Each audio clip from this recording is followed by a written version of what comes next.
Olá, eu sou o pastor Adejarlan Ramos. Nós vamos estudar hoje a lição de número 4. A lição de número 4 que nós estaremos estudando no dia 24 de abril de 2022. O tema é Resguardando-se de Sentimentos Ruins. Esse é o tema da nossa lição. Estamos estudando sobre o Sermão da Montanha, o Sermão do Monte, os valores do Reino de Deus. A lição de número 4 ela está baseada em Mateus 5, 21 a 26. Nesta lição, nós vamos observar um aspecto muito importante do Sermão da Montanha.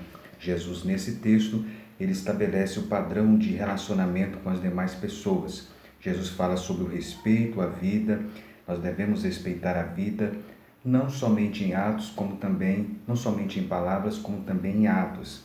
Ao contrário do que ensinava os fariseus, que toda ofensa deve ser imediatamente retaliada, Jesus ensinou que os seus seguidores, os seus discípulos, devem buscar a reconciliação. Sempre que surgir, sempre que eclodir uma ofensa, os seguidores de Jesus devem buscar a reconciliação. Porque se isto não acontecer, esta vai se solidificar e vai terminar então em prejuízos e consequências muito trágicas para as pessoas envolvidas nesta situação. O Senhor Jesus, então, nesse texto, ele destaca a importância, então, do companheirismo como um fator inibidor, tanto das causas como também das consequências das rixas, das rivalidades entre os irmãos. E ele também, nesse texto, alertou quanto à rapidez com que as ofensas devem ser desfeitas. Porque se isso não acontecer, a desunião então vai atingir os seguidores do Evangelho de Jesus Cristo. Então, esse é o texto da nossa lição de domingo, dia 24 de abril. Inicialmente, o comentarista ele faz um comentário sobre o Evangelho não é antinomista. Ele faz uma explicação de antinomismo. Anti quer dizer contra e nomos quer dizer lei. Então, tudo que é contrário à lei, normas e regras. A palavra traz a ideia de que os cristãos não precisam obedecer à lei moral do Antigo Testamento. É isso que defendem os antinomistas. A lei não teve, segundo eles, origem em Deus Pai, por isso ela deve ser rejeitada. Há inclusive os que dizem que Deus havia determinado por decreto a existência do pecado, de modo que jamais se pode evitá-lo. Por isso não há razão para a existência da lei. E existem aqueles que defendem que a lei é oposta ao Evangelho. Nós sabemos que não há contradição entre a lei e o Evangelho. Nós já vimos isso na aula anterior, que Jesus não desprezou a lei, né? Nós vemos então que não há contradição entre a lei e o Evangelho, e diferentemente dos escribas e fariseus, Jesus ele deu ênfase à autoridade da lei e revelou a intenção de Deus para com ela. Bem, um ponto que nós observamos aqui nesse texto é a expressão que aparece muito a partir de então no Sermão da Montanha: ouvistes o que foi dito aos antigos. Essa expressão, ouviste o que foi dito aos antigos, Jesus está citando textos do Antigo Testamento. Os antigos são aqueles da antiguidade, os pais, naquele período em que a lei foi dada a Israel. Então, quando Jesus disse, ouvistes o que foi dito aos antigos, ele está então citando textos da lei, que o povo conhecia muito bem, a sua audiência conhecia muito bem. Quando ele diz, eu porém vos digo, Jesus então nesse momento, ele está estabelecendo um padrão muito mais elevado, muito superior. Então, nesse caso, os fariseus interpretavam que Jesus estava se colocando acima da lei. Então, ouvistes o que foi dito aos antigos, era a lei. Eu, porém, vos digo, Jesus estaria então se colocando acima da lei. E isso era mal interpretado então pela classe religiosa então da época. Você vai ver essa expressão muito presente aí no texto. Nesse texto que nós estamos estudando, Mateus 5, 21 a 26, Jesus nos mostra o valor da pessoa, o valor do próximo. Essas duas situações que Jesus coloca aqui, Jesus mostra o valor que nós devemos dar ao nosso próximo, né? O respeito também à vida. Nós temos que valorizar o nosso próximo, o nosso semelhante. Segundo o livro do Gênesis, todos descendem então de Adão. Nós temos uma mesma ancestralidade. Nós temos a dignidade também da vida humana, porque temos a imagem e a semelhança de Deus. Então, isso nos faz então respeitar, considerar o próximo. Esse respeito ao próximo inclui, logicamente, o respeito também à vida, né? Também às questões relacionadas à vida. Então, Jesus valorizava o próximo, Jesus valorizava a vida humana através dos seus ensinos. Nesse texto, nós observamos aí Jesus dizendo: ouvistes o que foi dito aos antigos, não matarás, mas qualquer que matar será réu de juízo. Eu, porém, vos digo que qualquer que sem motivo se encolerizar contra seu irmão será réu de juízo, e qualquer que chamar seu irmão de raca será réu do sinédrio, e qualquer que lhe chamar de louco será réu do fogo do inferno. Veja que Jesus está relembrando aí os mandamentos do Antigo Testamento, quando ele usa a expressão não matarás. O texto da lei, o texto do Antigo Testamento falava para não matar, né? Não matar. Ele está citando Êxodo 20, versículo 13, Deuteronômio 5, versículo 17. Jesus não estava alterando os termos da lei em nenhuma dessas passagens. Ele estava apenas corrigindo o que de fato eles ouviram, né? A compreensão rabínica que se tinha então da lei. Jesus então cita o texto dizendo não matarás, né? Quem matar está sujeito de fato ao julgamento, mas Jesus vai mais além e esclarece com mais detalhes isto para eles, dizendo: qualquer que se encolerizar contra o seu irmão e proferir então uma expressão de insulto para ele, chama ele então de tolo, né? É a expressão que aparece aí na versão corrigida, aparece a expressão raca. Na versão atualizada aparece a expressão tolo. A expressão então tem, na realidade, ao pé da letra, literalmente quer dizer cabeça oca.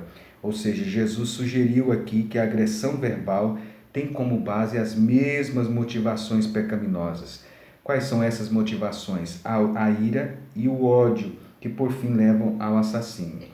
Então, uma pessoa que mata a outra, ela é motivada pela ira e pelo ódio.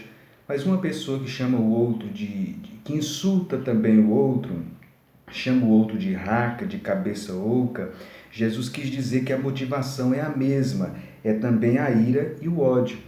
Tanto a ira e o ódio que motivam uma pessoa a matar é a mesma ira e o ódio que motivam uma pessoa a ofender a outra. Essa ofensa pode resultar em um assassino, em um assassinato. É isso que Jesus quis dizer. A atitude interior é o que a lei de fato proíbe, portanto isto é um insulto agressivo, carrega em si mesmo o tipo de culpa moral de um ato de homicídio. Então, Jesus quis explicar para a sua audiência que, de fato, o que a lei está corrigindo, né, é o insulto que pode motivar, né, também o assassinato, a morte. Ou seja, é a atitude interior. A lei não está proibindo apenas o matar em si, mas está indo mais a fundo. Ela está proibindo a motivação interior que conduz ao assassinato. Essa motivação interior é exatamente a ira e o ódio. Foi isso que Jesus então mostrou, a essência então da lei. O âmago então da lei, que vai então para corrigir essa questão interior. E Jesus disse então que tal pessoa será, Jesus disse, está sujeito a julgamento, e quem chamar essa pessoa de tolo está sujeito também ao inferno de fogo, ou Geena. O que era o inferno aqui? Era uma referência ao vale de Inom. O vale de Inom ficava a sudoeste de Jerusalém. O rei Acaz e Manassés haviam permitido a realização de sacrifícios humanos ali durante seus reinados. A gente vê isso em 2 Crônicas 28:3 e 2 Crônicas 33:6. Então este lugar era conhecido como o Vale da Matança. Isso está em Jeremias 19, versículo 6.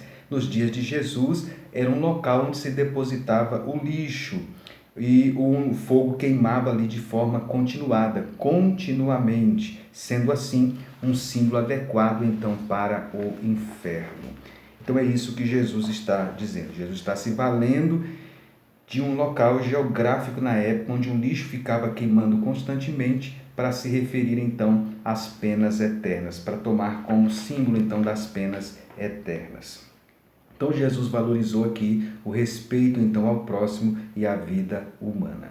No versículo de número 23 e o versículo de número 24 está escrito: portanto, se trouxeres a tua oferta ao altar, e aí te lembrares de teu irmão ter alguma coisa contra ti, deixa-lhe diante do altar a tua oferta, vai e concilia-te primeiro com teu irmão, depois vem e apresenta a tua oferta. Concilia-te depressa com teu adversário, enquanto estás no caminho com ele, para que não aconteça que o adversário te entregue ao juiz, e o juiz te entregue ao oficial e te encerre na prisão.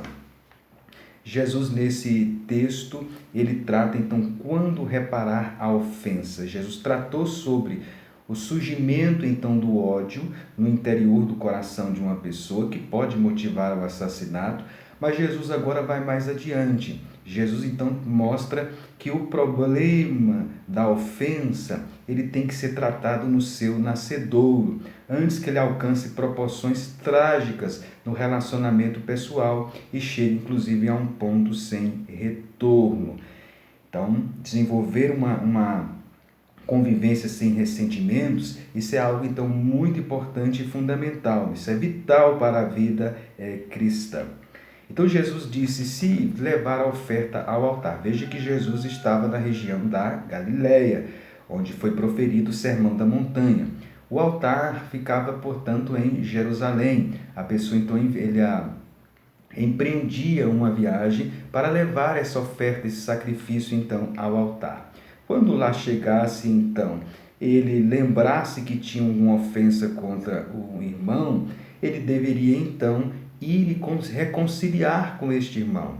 Ora, se ele estava na Galileia e ele se dirigia para a Judéia, onde estava Jerusalém, que era onde estava o altar, para ele realizar este sacrifício, e lá ele lembrasse então que tinha uma coisa contra algum irmão, um problema de relacionamento não resolvido, ele deveria então retornar. Veja que esse retornar empreendia uma viagem. Ele tinha que voltar então da Judéia para a região da Galileia, que é onde ele morava, resolver a questão para depois dar continuidade ao sacrifício, ao ritual de sacrifício.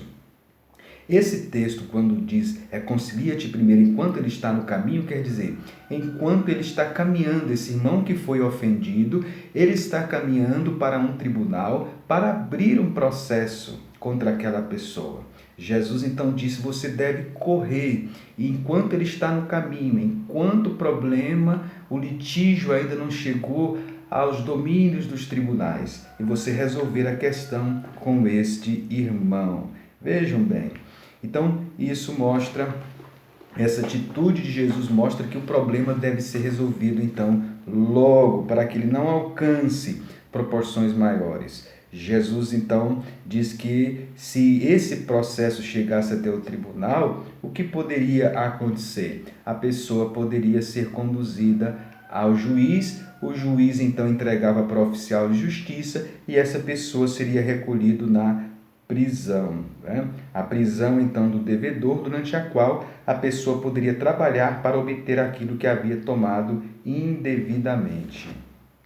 Veja bem o que Jesus disse. Jesus disse então que a pessoa, nesse caso, não iria sair dali enquanto não pagasse o último ceitil. É o que o texto diz, ou seja, o último centavo. Bem, então Jesus disse que a ofensa ela tem que ser reparada. Por que nós precisamos reparar a ofensa? O quanto mais rápido possível. Primeiro, porque a ofensa não reparada, ela pode ser o ponto de partida para uma série de outros problemas, como doenças psicomáticas, mágoas não resolvidas, A Bíblia diz em Hebreus 12:14 sobre raiz de amargura, 12:14, versículo também 15. Então, a ofensa não reparada pode ser o ponto de partida para outros problemas. Em segundo lugar, há também a ofensa. Ela é a causa de ressentimentos que amargam o espírito, elas destroem o prazer do companheirismo com aquela outra pessoa, você não quer mais estar com aquela pessoa, e ela resulta também em atitudes rancorosas contra o próximo. Em terceiro lugar, se a ofensa não for reparada na origem, poderá ter consequências imprevisíveis, além da pessoa perder a espiritualidade. Então, a ofensa não reparada, ela traz prejuízos irreparáveis para a pessoa. Ela prejudica o seu relacionamento com essa pessoa, ela produz doenças no seu interior e ela interrompe também a sua espiritualidade e a sua comunhão com Deus. Por isso, então, a ofensa precisa ser reparada. Jesus disse: concilia-te depressa, é rápido, para que o companheirismo seja, então, preservado. É a melhor maneira, então, de se evitar problemas de relacionamento com o próximo. É exatamente reconciliar-se logo com esta pessoa. Vejam bem nesse ensino de Jesus, como ele alcança, então, o âmago, então, da questão. Aqui, prezado professor, você pode abrir uma discussão, né? Como tratar as pessoas que nos aborrecem? Nós temos um sentimento e um desejo de justiça próprio. Quando nós somos ofendidos, nós temos um sentimento de justiça próprio, né? Isso é típico nosso. Aqui você pode, então, abrir uma discussão com a classe. Como tratar as pessoas que nos aborrecem? Logicamente, a discussão deverá ser feita sobre os prismas da visão humana e da visão divina, sobre este tema, né? No sentido humano e no sentido divino. E aproveite, então, para você dar a oportunidade para os alunos, então, falarem. Logicamente, deve estar ali ter um certo controle sobre a fala, porque alguns falam mais, outros são mais tímidos para falar, né? E assim oportunizar para que eles falem. Ou quem sabe alguns podem até revelar situações, se for possível, né? Se não for constrangedor, em que eles passaram e que resolveram essa questão, né? Então você pode observar aí nesse texto que o ódio no coração de uma pessoa, a ofensa no coração de uma pessoa, ela pode tomar proporções inimagináveis, chegando a gerar inclusive o homicídio. Nesses dias, então, há muitos conflitos. Nós estamos vivendo numa sociedade em que questões banais se tornam motivações para conflitos, especialmente na era das redes sociais, das mídias sociais. Nós vemos ofensas as mais diversas. Você pode, inclusive, abrir uma discussão sobre isso. As ofensas nas mídias, os comentários, uma postagem, isso abre, então, precedente para que as pessoas, então, venham ofender o outro, às vezes com palavras, com atitudes. Como o cristão deve proceder nisso? Qual deve ser a atitude cristã em relação a isso, né? Este é o ensino de Jesus.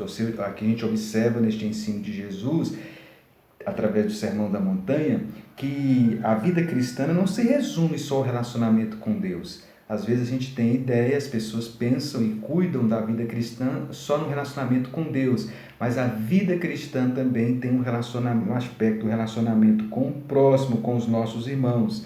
Jesus valorizou a espiritualidade, mas Jesus valorizou também a fraternidade. Nós devemos cuidar da nossa espiritualidade, mas devemos cuidar também da nossa fraternidade. Então, este é o ensino de Jesus, o padrão do nosso relacionamento pessoal. Como nós devemos nos relacionar com as pessoas. Aqui você pode também, nessa discussão, falar sobre as pessoas difíceis de se conviver. Existem temperamentos, existem práticas, existem atitudes que são difíceis de se manter, né? Existem relacionamentos que são difíceis. Você pode comentar sobre isso. Não só como reparar a ofensa, mas como trabalhar também preventivamente para que a ofensa não venha a acontecer, né? Então, este é um ensino precioso de Jesus acerca da fraternidade. paternidade, que você pode aproveitar, né, para então trazer ensino. Hoje são as situações mais diversas. Eu falei das redes sociais, mas tem situações mais diversas, demandas judiciais, vizinhança, questões no trabalho, no emprego, na faculdade, no trânsito. São as situações mais diversas, relações trabalhistas, são as relações mais diversas que podem gerar problemas de relacionamento, né? Problemas familiares, enfim, demandas judiciais. Tudo isso pode gerar problemas e arranhões no relacionamento e você pode trazer à tona. Portanto, esta é uma lição muito importante, o ensino de Jesus acerca dos relacionamentos pessoais e como o cristão deve se relacionar com o seu próximo, resguardando-se de sentimentos ruins. Quantas pessoas estão podres por dentro, porque exatamente não trataram dessas questões e vivem remoendo ofensas e não conseguem viver uma vida cristã autêntica. Talvez muitas pessoas aí diante da sua classe estejam passando por situações semelhantes. Aproveite para orar por elas, aproveite para expor o texto bíblico e deixar o texto bíblico falar por si no coração dessas pessoas através do Espírito Santo. Que Deus, portanto, o abençoe. Se inscreva aqui neste canal, é a forma que você tem de nos ajudar. Compartilhe esse vídeo nos grupos da sua igreja. Nós aguardamos você até a nossa próxima aula. Até lá, se o Senhor Jesus nos permitir. Que Deus o abençoe.